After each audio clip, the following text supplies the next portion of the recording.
حضرت انس بن مالک رضی اللہ تعالی عنہما روایت کرتے ہیں کہ آپ صلی اللہ علیہ وسلم نے فرمایا قیامت والے دن ایک کافر کو لایا جائے گا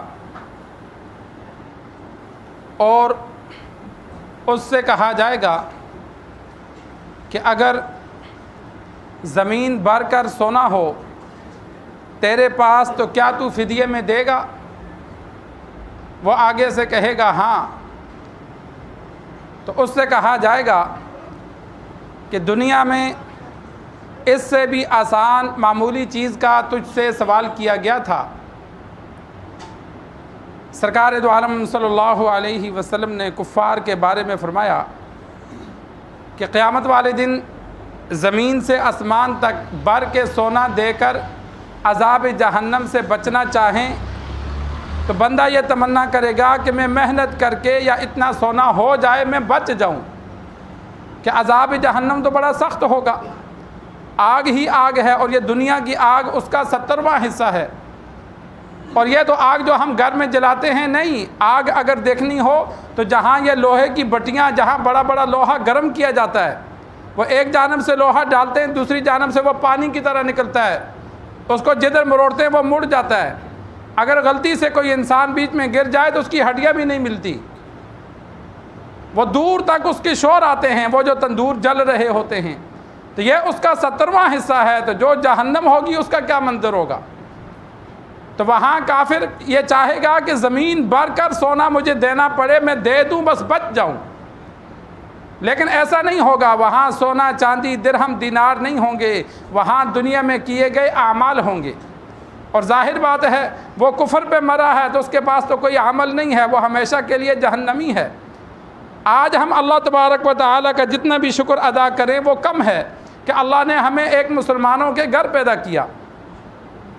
اللہ تبارک و تعالیٰ اگر کسی کافر کے گھر پیدا کرتا یا کسی اور ملک میں کہیں پیدا کرتا تو کیا پتہ اسلام کی خبر ہمارے پاس آتی نہ آتی، یا ہم مانتے نہ مانتے۔ آج کل تھوڑی بہت مجبوریوں کی وجہ سے انسان اپنی خواہشات کو چھوڑ دیتا ہے۔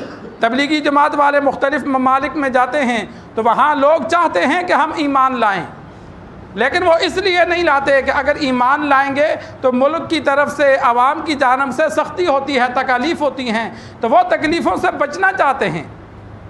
جہاد کا ایک فائدہ یہ بھی ہے کہ انسان جب جہاد کرتا ہے مسلمان تو جن جن علاقوں میں اللہ فتح دیتا ہے، تو جو کافروں کے ڈر سے مسلمان نہیں ہوتے تھے جب مسلمان علاقہ فتح کرتے ہیں تو وہ خوشی سے مسلمان ہو جاتے ہیں۔ جہاد کا ایک فائدہ یہ بھی ہوتا ہے، تو اسی وجہ سے اب وہ بیچارے دنیا کی تکالیف کو برداشت نہیں کرتے اور ایمان چھوڑ بیٹھتے ہیں، نہیں لاتے۔ حالانکہ تھوڑی سی محنت مشقت کر کے تکالیف انسان برداشت کر لے، صحابہ نے کتنی تکالیف برداشت کی لیکن ایمان نہیں چھوڑا۔ تو ایمان کتنی قیمتی چیز ہے کہ اگر پوری دنیا سونے سے بھر کے دے دی جائے تو فرمایا پھر بھی وہ کام نہیں چلے گا۔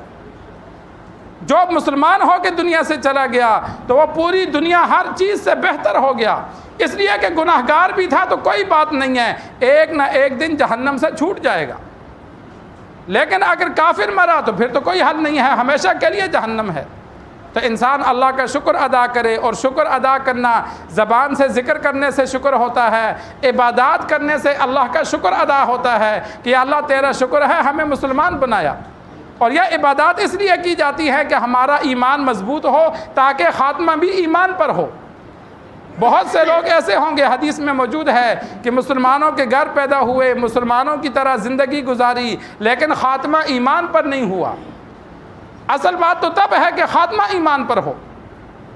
اور اسی طرح حقوق العباد میں ایک دوسروں کا حق انسان ادا کرے۔ کل قیامت والے دن درہم اور دینار نہیں ہوں گے، وہاں پیسہ دے کے نہیں بچا جائے گا، وہاں کافر بھی مسلمان بھی سب کے لیے حکم ایک ہے، وہاں دوسرے کا حق دینے کے لیے نیکیاں جائیں گی۔ اور ایک حدیث میں پڑھا ہے کہ 20 درہم کا چھٹا حصہ، اسے عربی میں دانق کہتے ہیں، پہلے 20 روپے بنتے تھے، چلو ابھی 50 لگا دو، 100 روپیہ لگا دو، کہ درہم کے چھٹے حصے کے بقدر اگر جو کسی کا حق کھاتا ہے تو بدلے میں 700 قبول شدہ نمازیں جائیں گی۔ 100 روپے کے بدلے میں بھی 700 قبول شدہ نمازیں جائیں تو کتنا زیادہ نقصان ہے۔ پوری زندگی میں اگر بندہ پکا نمازی ہو تو 1 لاکھ نمازیں پڑھتا ہے، وہ بھی تب جب پکا نمازی ہو۔ ہم جیسا نمازی ہو تو بڑی مشکل سے 10,000 نمازیں بنیں گی، کیونکہ ہفتے میں کبھی پڑھ لی، کبھی نہ پڑھی، کبھی 3 پڑھی، کبھی 2 پڑھی۔ ہماری نمازیں تو بڑی مشکل سے 10-15 ہزار بنیں گی۔ تو اگر ہم نے کسی کا 10,000 بھی کھایا ہوگا تو ہمارے پاس عبادت کیا باقی بچے گی؟ بہنوں کو لوگ وراثت نہیں دیتے۔ انسان ماں باپ کے لیے اولاد سب برابر ہے، شریعت نے برابر رکھا ہے۔ اپنا حق کھاؤ، دوسرے کا حق مت کھاؤ۔